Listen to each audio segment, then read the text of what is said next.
Bonjour à toutes et à tous. Si on suit de près le monde des cryptos, impossible de passer à côté de la petite révolution lancée par l'Europe, le règlement MiCA. Une législation qui pourrait bien en fait sonner la fin du Far West numérique.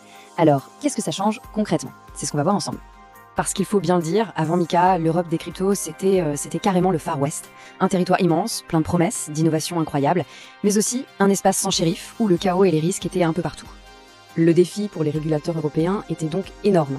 Comment est-ce qu'on met de l'ordre dans tout ce bazar, sans pour autant tuer dans l'œuf l'innovation qui fait toute la richesse de cet écosystème? C'était ça la grande question. Et concrètement, ce Far West, ça se traduisait par quoi? Eh bien, par un paysage complètement fragmenté. Le manque de transparence, c'était la norme. Les risques pour la sécurité des utilisateurs, ils étaient gigantesques. Et surtout, chaque pays avait ses propres petites règles, ou alors pas de règles du tout. Autant dire que c'était le terrain de jeu idéal pour des projets sans aucune surveillance et une source d'incertitude permanente pour tout le monde. Et c'est justement pour répondre à tous ces défis que MiCA a été créé. Alors allons-y, on ouvre le capot et on regarde ce que ce nouveau règlement a vraiment dans le ventre. MiCA, ça veut dire Markets in Crypto Assets. En gros, c'est un règlement européen qui crée un cadre juridique unique pour les cryptoactifs. Et le point qui est absolument crucial ici, c'est que c'est un règlement, pas une directive. Ça veut dire quoi? Ça veut dire qu'il s'applique de la même manière, directement, dans les 27 pays de l'Union, sans adaptation locale. C'est la fin du puzzle, la fin de la fragmentation.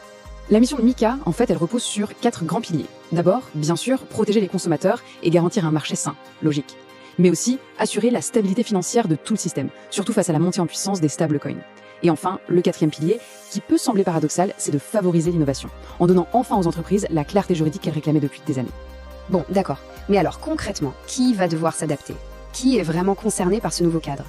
En fait, MiCA vise 3 grands groupes. On a d'abord les créateurs de jetons, ceux qu'on appelle les émetteurs. Ensuite, il y a tous les intermédiaires, les plateformes d'échange, les portefeuilles numériques, bref, les prestataires de services. Et pour finir, il y a les utilisateurs, les particuliers comme les entreprises qui, au bout du compte, sont les principaux bénéficiaires de toutes ces nouvelles protections. Mais attention, les obligations ne sont pas les mêmes pour tout le monde.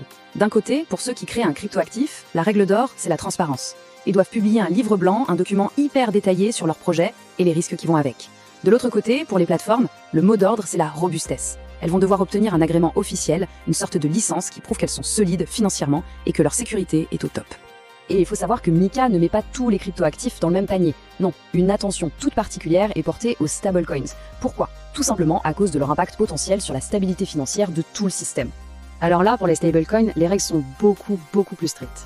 Les émetteurs devront non seulement obtenir une autorisation spéciale, mais surtout ils devront prouver qu'ils ont bien 1 euro en réserve pour chaque euro de stablecoin émis. Et ça, c'est la garantie fondamentale. MiCA va même jusqu'à imposer des limites d'émission aux plus gros acteurs pour éviter qu'un seul d'entre eux ne devienne un risque pour l'ensemble du système financier. Bien sûr, comme toute grande réglementation, MiCA a des avantages évidents, mais aussi quelques limites qu'il est important de connaître. Faisons le point. Le principal avantage, le vrai game changer, c'est l'harmonisation. Fini le casse-tête juridique. Et ça débouche sur un concept clé, le passeport européen. Concrètement, ça veut dire qu'une entreprise qui obtient sa licence en France, par exemple, peut opérer dans les 26 autres pays de l'Union, sans aucune démarche supplémentaire. C'est un gain de temps et d'argent colossal qui devrait vraiment booster la compétitivité européenne, tout en protégeant bien mieux les investisseurs. Mais attention, MiCA n'est pas une baguette magique, et le règlement laisse de côté des pans entiers de l'écosystème crypto. Les NFT, par exemple, ne sont pas concernés pour l'instant. La finance décentralisée, la fameuse DeFi, reste un énorme point d'interrogation. Comment réguler un système qui, par définition, n'a pas d'intermédiaire? Et puis il y a cette crainte bien réelle que ces règles, qui sont assez lourdes, ne créent une barrière à l'entrée pour les petites startups innovantes. D'accord, tout ça est très bien, mais c'est pour quand au juste? Allez, on jette un œil au calendrier de mise en application. Le déploiement se fait en plusieurs étapes. Les stablecoins sont les premiers sur la liste, avec une application dès juin 2024. Pour tous les autres acteurs du marché, le grand rendez-vous est fixé à décembre 2024. Quant au fameux passeport européen, il sera lui totalement fonctionnel d'ici la fin 2025. Le compte à rebours est donc bien lancé et dans le secteur, tout le monde est sur le pont pour se mettre en conformité. Avec MiCA, il faut le reconnaître, l'Europe se positionne en pionnière mondiale. Elle devient la toute première grande juridiction à proposer un cadre aussi complet pour les cryptoactifs. Elle tente ce pari vraiment délicat de réguler sans étouffer. Mais tout ça, ça soulève une question vertigineuse pour l'avenir. Dans un domaine où la technologie a toujours 3 coups d'avance, est-ce que la loi pourra vraiment suivre le rythme effréné de l'innovation ?